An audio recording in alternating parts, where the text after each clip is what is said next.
Welcome to Optonome CEO Corner. I'm your host, Dennis Dicker. Let's get started, shall we? With Optonome, it's important to stay at the forefront of what's going on in the home healthcare industry. The Optonome application helps clinicians and CEOs around the country manage their home healthcare services as they support adults with autism and other intellectual disabilities. Let's check out other news in the industry as it's related to HCBS services and other advancements in long-term care.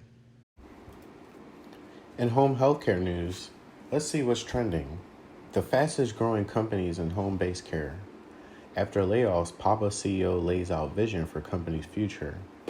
Why Amazon is shutting down Amazon Care. Proposed payment rule would make care access difficult for complex home health patients. Promoting from within is becoming an advantage for Amedisys and other providers. CHAP is bringing age-friendly health systems initiative into the home. Best Buy is leveraging home-based care capabilities as long-term investment. Previously, I talked about what Best Buy long-term plan is. I did speak with Best Buy's home health team maybe 2-3 years ago, and there's so many devices that can be a part of your home and healthcare, and that is their pivot.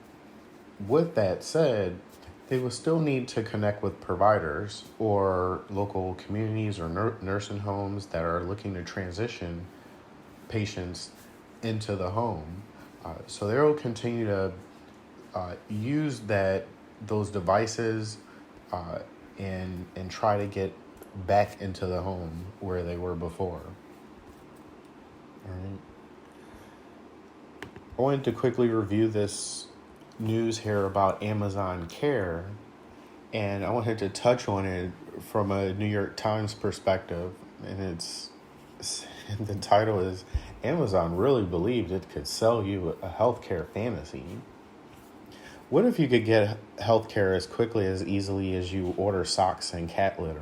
It sounds fanciful in a country where people die waiting to see a doctor, but Amazon believed it could do for healthcare what it had done for shopping. Hailed as the future of medicine, the Amazon Care telehealth and house call service was pitched to employers as high-quality care, convenience, and peace of mind. Last week, though, the company announced it would shut down Amazon Care at the end of this year. For the second time in 2 years, Amazon had to concede failure in an effort to take on the American healthcare system. It might be possible to deliver into someone's apartment in 24 hours, but applying the same approach to healthcare seems a taller order. Yet Amazon is not giving up. It plans to purchase One Medical, a membership-based primary care provider with in-person and telehealth services in 19 cities. One Medical could prove a better business bet, but there's no grand fix for the healthcare system to be achieved here. Any company claiming its innovation will revolutionize American healthcare by itself is selling a fantasy. There's no technological miracle waiting around the corner that will solve problems caused by decades of neglectful policy decisions and rampant fraud. And a fix aimed at just the upper crust of employer-sponsored health coverage has no hope of making healthcare more accessible to those who are truly being left behind. Right? It goes on to say Amazon Care hoped businesses would pay for their employees to have on-demand telehealth and in-home care. I do know a couple companies that do offer such solutions for years now. The article goes on talking about how Amazon Care was looking to allow them to skip the process of finding a provider in their insurance network, making an appointment that may be weeks away, and taking time off work to go to it. Amazon would send a nurse to you to give people back valuable time in their day. But those promises outstrip reality.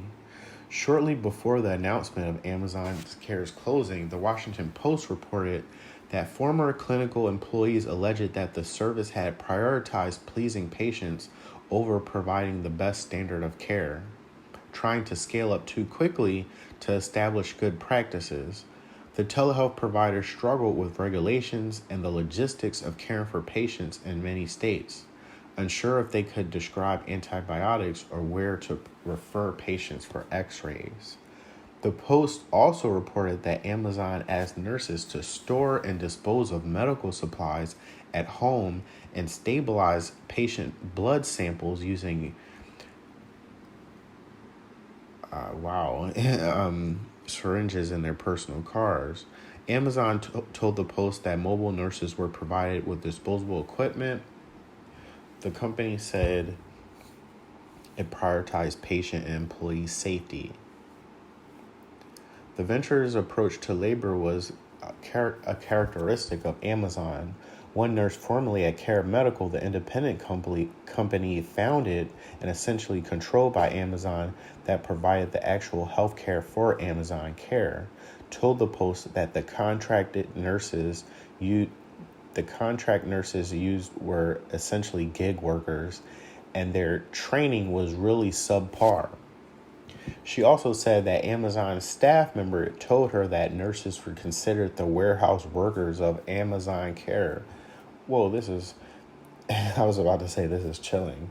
That is chilling to hear, given the years of complaints from Amazon warehouse workers about oppressive, even dangerous working conditions.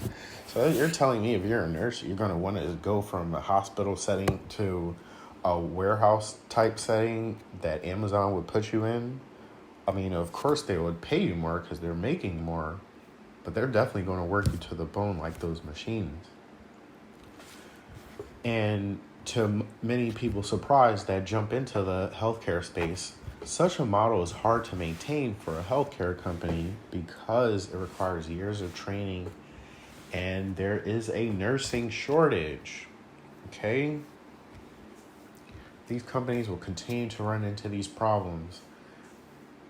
There's the same story. They jump into the space, they realize it's not easy. There are tons of compliance requirements. There's a huge problem when trying to get the staff up to par so that they can provide the best quality service. There needs to be training there, right? There needs to be a focused training with proper oversight to make sure that the person being trained actually know what they're doing, all right? It's not just an easy task by task training that can be done here. It's more intuitive and it's more detailed than the average worker in a warehouse, right? With Optonome, we focused on the different aspects of home healthcare over the years. We are aware of the shortage. We're aware of the training issues. We're aware of the many people that are looking to transition out of a nursing home into their local community and live a more independent life. Most of our providers are providing quality services because, one, they are experienced in the field. They started as clinicians and now they're CEOs. So now their staff who are getting trained ongoing can be in real time. They're receiving that training from the expert, right? There's a difference here with quality care.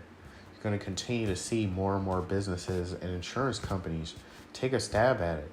Unless they're on the front lines, have connections to those on the front lines as far as staff, those frontline workers, they'll continue to have problems and high turnover, which could really doom the business.